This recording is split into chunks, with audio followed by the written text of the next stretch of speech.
everything that God created is good. When we look at the book of Genesis, we read God saying every stage of his creation process, everything that he spoke into existence, he said it is good. You see, everything God created is good. Relationships are good. Family is good. You are good. You are made in the image of God. But as humans, somewhere along the journey, we start making things religious, legalistic. I am for grace and truth, you see. I am not one of those people that will say, oh, just walk away from a marriage. No. I'm talking about abusive marriages. I'm talking about relationships where you forget who you are, you lose who you are.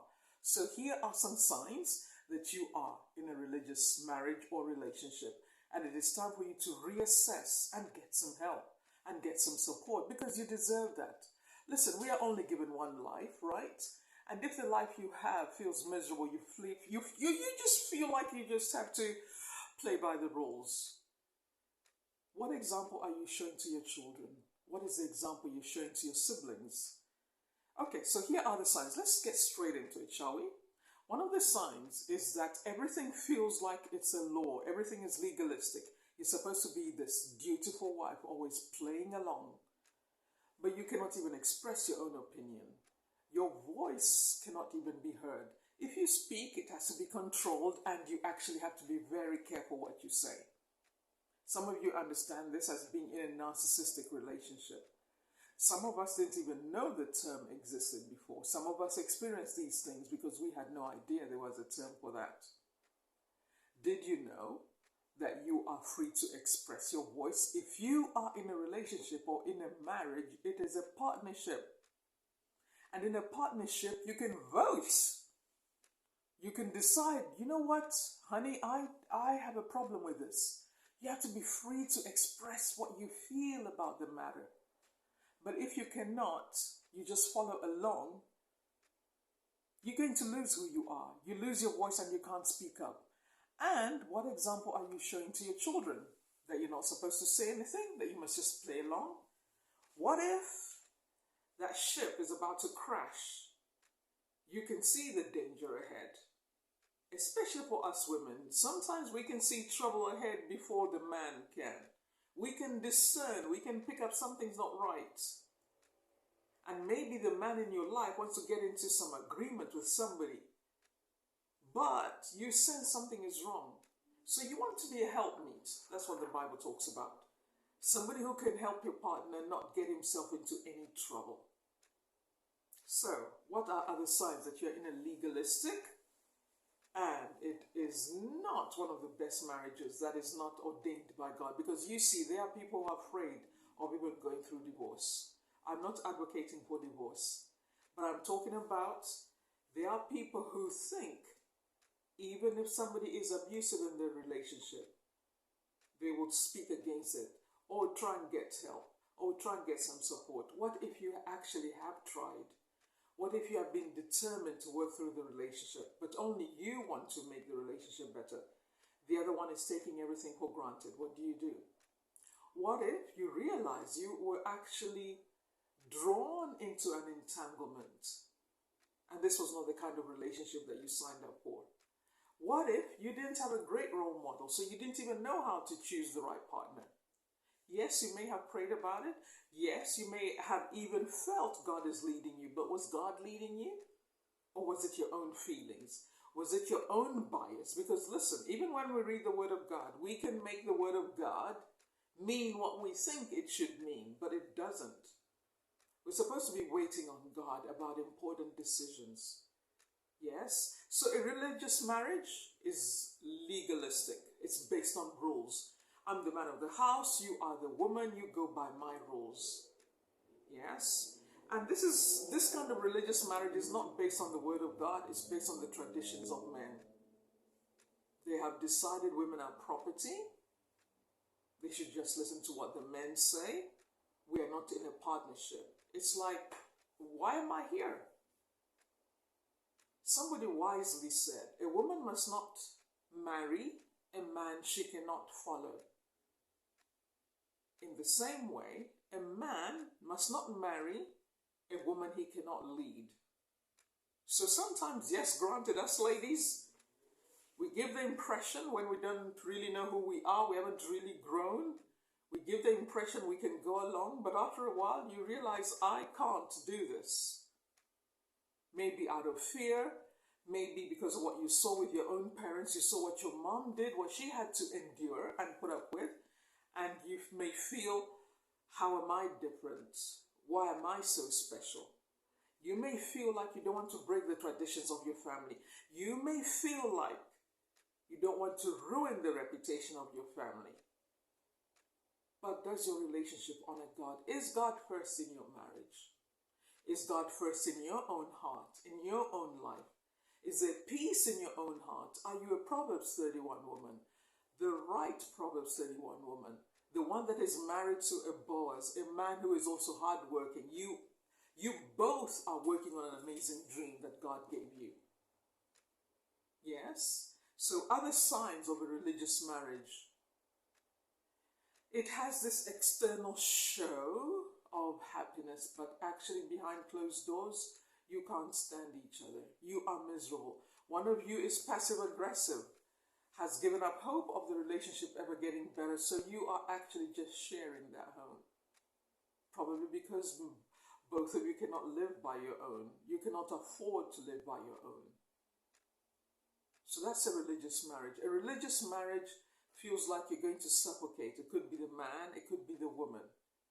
But listen to this. A lot of people would rather continue with that suffering, keep up the charade, than be seen as failures. Are you a failure when you realize we are not working together? We cannot live together. We cannot cope together. We're not going in the same direction. There is no leadership here. Is it failure? Or is it you realize now, I am not that kind of person I thought I was. And yes, it's going to hurt for a while. But isn't it better to learn from your mistake now than to spend the rest of your life miserable only to still walk away like 30 years later? Isn't it better now where you have a chance to build a new life for yourself and even set a good example for your children? A legalistic marriage doesn't care about the resources that you have, how to make the resources you have better. Doesn't pay attention to responsibility. As long as everybody sees that we are married on the outside, why don't you just accept the way we are? Why are you comparing our lives with others? No, my friend, she is not comparing her life with others. She can see that your lives are miserable together. You are struggling with finances. You don't want to support each other. One of you is working too hard. The other one doesn't want to support the other one. What is that about? If there is a situation where one of you is depressed, get some help now. Get some support now. Should your partner just accept the way you are? Even God doesn't tolerate certain behaviors. We see that from the Old Testament. God was like, Moses, get out of the way. I'm going to get rid of them now. And Moses had to intercede and ask God not to do what he wanted to do. God is patient. God is kind. But imagine making somebody believe that you're going to be a great partner. You're going to be there for life. You're going to support them. You're not just going to be present, but you are going to be a support to the other individual. If you're not willing to support somebody else, why are you there? If you're not willing to support your wife, if you're not willing to support your husband, why are you there? Isn't it better to set them free so that they can find somebody who will actually support them? Or are you that self-obsessed that if I can't have you, nobody else can? Wait a minute, where did this mindset come from? That person that you married actually had other people that loved them long before you came along. This is what a legalistic religious marriage is like.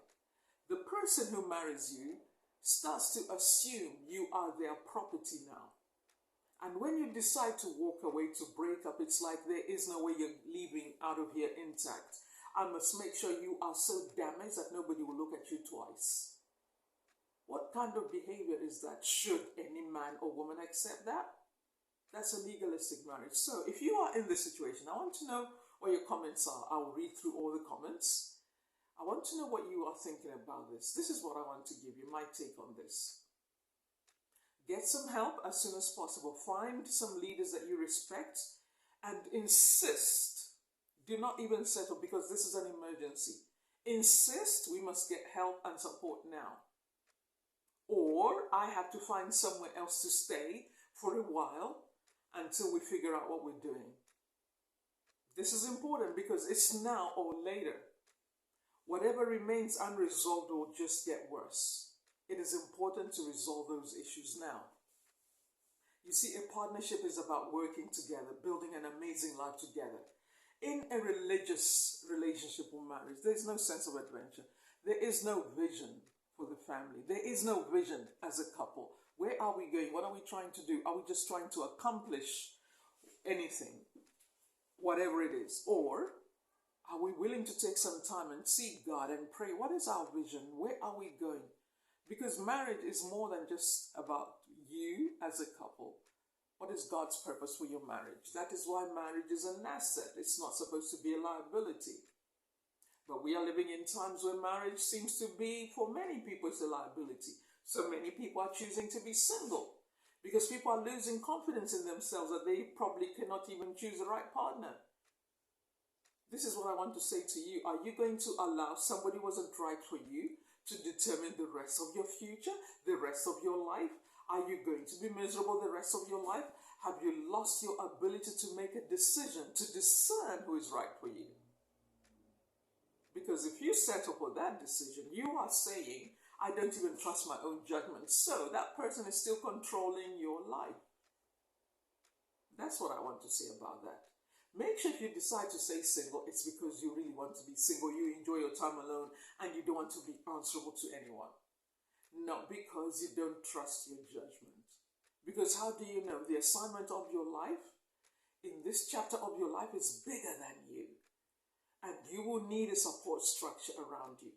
Yes, it may not even be a marriage partner, but this is the time to develop your relationship skill set. This is the time for you to learn how to interact with others, how to deal with difficult people, how to cast a vision, to develop your leadership skills. This is for men or women. Yes, because if you are moving in a certain direction that you sense God has placed on your heart, you cannot do it by yourself. You will need people to support you. There's a lot of women who have become prey to those who are manipulative, who have a Jezebel spirit, and that can be a man or a woman. Because you're vulnerable. You don't have a support system around you. You don't have somebody that can protect you, looks out for you, or can give you a second or third opinion about a matter. So it is good to build a support structure around who you are and the vision that God has given you. We all need people that support us. We all need people that are willing to help us. You cannot do it by yourself. And there's also safety in numbers, by the way.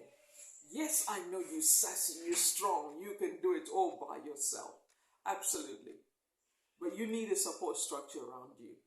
A fortress around you, the right people. Give it some time. That is why you enjoy the single season. Enjoy the single season. So you can figure out what kind of people you can work with. Listen, I really want to know what your comments are. Right now, one of the things I do as a coach, I help to coach those of you that are exhausted professionals, or you've been working so hard and you want to make a transition into building your own business, your own lifestyle, your dream lifestyle, whatever that means. One of the things I do is I have like a 90-day program where I coach you from where you are to where you want to be. So you can build an amazing business. The words won't come out. You can build an amazing business. You can build a lifestyle that works for you because you want to be active in ministry. You want to be active in the community. You want to be a part of the solution, not a part of the problem. In your community where you live, you want to help people. You want to be all out there, just being active, doing life, whatever age you are. So one of the things I help you and support you in my coaching is how to be more visible, how to leverage social media, how to build a system that supports you so that you can generate income while you're busy doing something else. Maybe an emergency happens in your family, but because of the system you've created, you can create passive income. There is a process to that. There will be some time that you have to take to build that. Because you see, wisdom prepares for trouble ahead of time. Wisdom doesn't wait until there's a problem. And listen, I want you to be free from the bad choices that you made, that you may feel have brought you shame or condemnation. I want you to feel free today. I want to set you free that today is a new day. That today a new beginning has begun for you. That you don't have to be stuck in the mistakes you made in the past. That you don't have to live in that prison of your life. That you are free to spread your wings and fly. That's what coaching does. Coaching also helps you to be accountable to the dreams that you set out, to the vision that you set out. You want to build a ministry online? What is the system we're going to put in place so you can reach people around the world? You want to build an amazing life for your family and your children because you struggled with poverty and financial issues because of going through divorce? There is a life you can build for yourself now. You can decide. That was then, this is now. If you are over 50 as well and you're just like, I'm not sure where to go in this season in my life, I'm going to put some links below so you can come on this journey. I have different packages, different coaching packages, by the way. The one for 90 days is transformational, it's life-changing. It will set you on a path, especially if you're ready, you're like, you know what, I don't want to do this anymore. I don't want to stay in this kind of relationship. I don't want to stay in this kind of career. I don't want to stay the way my life has been. I want to create an amazing life for myself. You have looked at your life and you're like, you know what, this chapter of my life, I'm not playing. This chapter of my life, I'm going for it. This chapter of my life, I will not be limited. This is why I went through everything I went through to become the best version of me now. You can take the 3-month coaching program or the 6-month coaching program. It's up to you. Or you may just want somebody to help you with the digital marketing so you can be more visible online, so you can reach more customers around the world, whatever your services and your products are. Especially if you're a coach, a consultant, an author, you're an educator, you have passion projects, things that you're excited about, you're passionate about, get in touch with me. There'll be a link below for you to look at and get to know more. I think my website is also there. You can have a look at that. And let's do this. Listen, everything God created is good. Relationships are good. Family is good. Everything God created is good. Life is good. One of the scriptures that I like, that is one of my favorites, is, this is the day that the Lord has made. I will rejoice and be exceedingly glad in it. You were made in the image of God. You are good all by yourself. Before you even allow somebody else to come into your life, you have to determine and stand on this one truth, that I am good all by myself. And I'm going to be talking on relationships as well. How to make sure your life is solid, your life is stable, you are established before you even jump into relationships. There's a lot of talk about that now, even on TikTok. That people are just becoming more and more weary of relationships. Because they realize, oh my goodness, a lot of people are not working on themselves. A lot of people are too lazy to make a change. They are looking for somebody to help them escape their own turmoil. And so these kind do a lot of false advertising. They are not what you see. They are something else. And now you have to deal with the rest of that? No. A lot of people are realizing that you can enjoy being single without the stress and the drama that comes from being in a wrong relationship with the wrong person. Because listen to this. I want to close with this. Do not regret the kind of person that you are. Everything that you did that you know was right was a good thing. It was just the wrong person. I don't want you to change who you are, how kind, how generous, how ambitious, how enterprising you are. It was just the wrong person. Take your gifts to the next level. Take your skill set to the next level. Level up this time, actually. Because this time you're doing it for you. You're not doing it for people who don't appreciate you, who are jealous of you, or intimidated by you, or are threatened by you. I don't know what all that nonsense is, because every person can build their life on their terms. If they're willing to be coachable, that is. So listen, if you have any comments on this, I really want to hear what you're going to say. And I'll answer as many as I can. But let's do this. Create your life by design. And I'll see you on the next video. Before I actually go, please subscribe to my video. I want to start doing live streams where I'm doing some live coaching. So according to what YouTube is telling me, when I get to 50 subscribers, I can start doing my live streams. Because I already do live streams on TikTok. If you want to know more, I've got a link to my TikTok account. Come on there. I want to help you to grow your TikTok account. I have about 24,000 at the moment followers. And I really love social media. I like how it gives us a chance to build community with people like-minded. You don't have to worry who likes you, who doesn't like you. You show up according to what matters to you, the authentic version of you. And you will create a community around that. Because there's a lot of people. There's more than 1,000 people who care about what you care about. Signing out for now. See you in the next video.